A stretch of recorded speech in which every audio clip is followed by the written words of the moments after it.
passion there that knows no bounds. We're staying with the beautiful game now and moving to the south of the country, where a dedicated team of supporters came together to form a co-op to save one of Ireland's best known soccer clubs from closure. How they got on and what's happened since to Cork City is a very positive story of commitment and dedication by a group of fans who've been described as the most loyal in the land. Anyone who comes in the gate here, once they catch the bug, it never leaves you. It's just a perfect game and a perfect place to watch it. I came to UCC in 1992, and one of the first things I did was to find out where the local teams were, and the fact that there was a League of Ireland club playing in Turner's Cross was huge for me. I came out here, started going to matches, and I mean, instantly got hooked. Back then you had the shed, which, you know, I mean, we still have an aspect of it here, but it was a throbbing mass of people who just loved the sport, and to be part of that, it was hugely exciting. Volunteerism is the backbone of this country, you know, whether it's sports or whether it's in other areas. In Cork City, the fact that we have people that can come and organise the various things on match night, the various committees outside match night, and we can actually run something that's really worthwhile and something that's very important to this city and this county. This is a love story with a happy ending. Like all love stories, they have their ups and their downs. But if it were not for the passion of all involved, there might not be a team here at Turner's Cross on this Friday night in March. The events of the last few years saw the team and their supporters take a roller coaster ride that brought them to the abyss and back again. Off the field through 2007 to 2009, we were in the High Court a lot. There was examinership trouble, and we had winding up orders issued against us. A quarter of a century old, Cork City Football Club has won everything the Irish game has had to offer. But tonight it stands on the brink. A High Court order for the winding up of the holding company's been made, with a stay until this coming Friday. At the end of the 2009 season, we actually made a decision that we were going to apply for a licence for the 2010 season.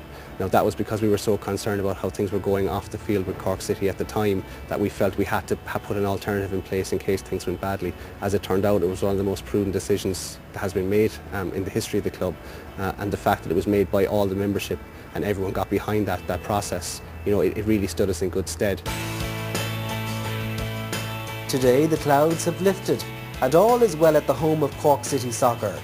This due in no small way to the strength and love of the supporters and volunteers and committed people who lend their time and efforts in support of the beautiful game.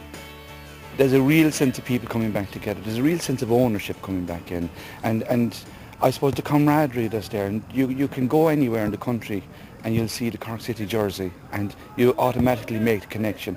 Back in Turner's Cross, you go, you meet your friends, you might meet them for the 2 weeks in between, but there's a great social atmosphere, there's a great connection, and obviously with the football and seeing Cork City do well, that's really adding to it. We have 650 members approximately. There's one person, one vote, one voice for all supporters. There's a board of management of 10 that's elected to run the club on a day-to-day basis. It is 100% fan-owned, and because of that, I suppose the input of the supporters is vital on a day-to-day basis. Volunteerism especially is the backbone of the club. From like tonight on match night, you'll see a lot of volunteers involved, from everything from selling tickets to takings on the gate, selling programs, selling raffle tickets, helping out in the club shop. They really are involved in every aspect of the match night, and over the course of it last year, the fact that we had volunteers involved saved us around €15,000 over the course of the season. So it is a cost saving that's associated as well, but really it's about getting people who love this club involved in it on a day-to-day basis. Knowing that I'm helping the club out and that financially the few hours that I give helps them out in that they don't have to go and pay someone to do this work, and that money that we don't really have. But also knowing that behind it all, it's looking after our young players and keeping the team going, and there is a very good setup here now, and since Forrest took over, things has really moved on, and that's why I would give my time freely here, because there's a lot of very good people involved in Forrest, putting a lot of effort into it. Ideally, all football clubs should be run by supporters, because they've got the heart. It is in the club, and also the fact that they've in a lot of cases lot to contribute. You've a good range of people with a lot of talents, like, you know, that can help the club in lots of different ways, and I think it stabilises the club as well, rather than have it all in one or two people's hands, you know. having like the likes of people, the volunteers, it just means a lot more to you as a player when you go out. You know, people are coming in to help you, so you know, then they're not getting paid for it, so you know you've got a lot more to do when you go out there on a Friday night. Then people expect something back for what they do. You know, even the younger boys that come into training and stuff and helping out and picking up the gear and stuff after training and things like that, you know, it all helps out, you know. This year we've had a good pre-season. We've faced the two biggest clubs in the country right now, and we've done well. We're really, I mean, this year's all going to be about promotion. We want to get back into the Premier Division. We're the only team in the city and the only team currently playing in either division in the county. So we are the representatives of football in Cork. We want to get back into the Premier Division. It's where we belong. That's what our own sense is.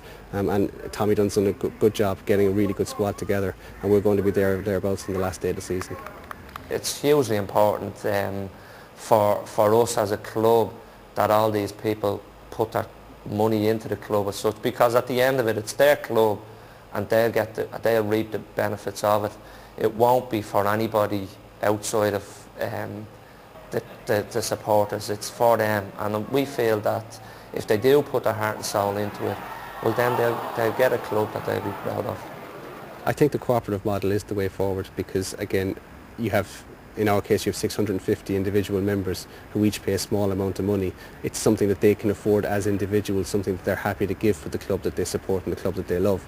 And over a number of years, that actually builds into a nice nest egg, so that as we run the club sustainably, we also can look, you know, to the future and building a stronger club and building a strong youth structure, which will again, you know, get this circle of constant sustainability and constant improvement going.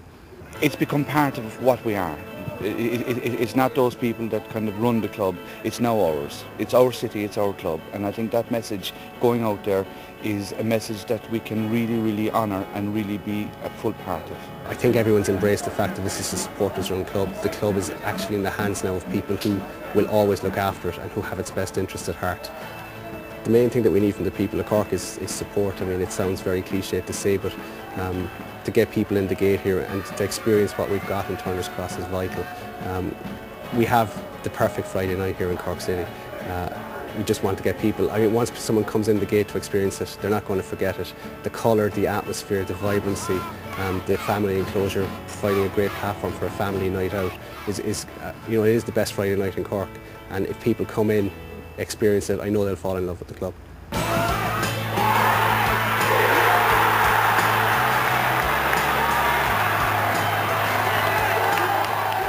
And by the way, you can see Cork City in action next Friday evening at Turner's Cross when they'll be taking on Monaghan United at 7:45. The best of luck to both teams and of course to the Clare cricketers and to their loyal supporters. The games are nothing without the supporters, so well done to them as well. Shindera leis lor, be me darás liv ar a gédín, agus gadíshin on the Heinear of Wirren, Iwahagriv.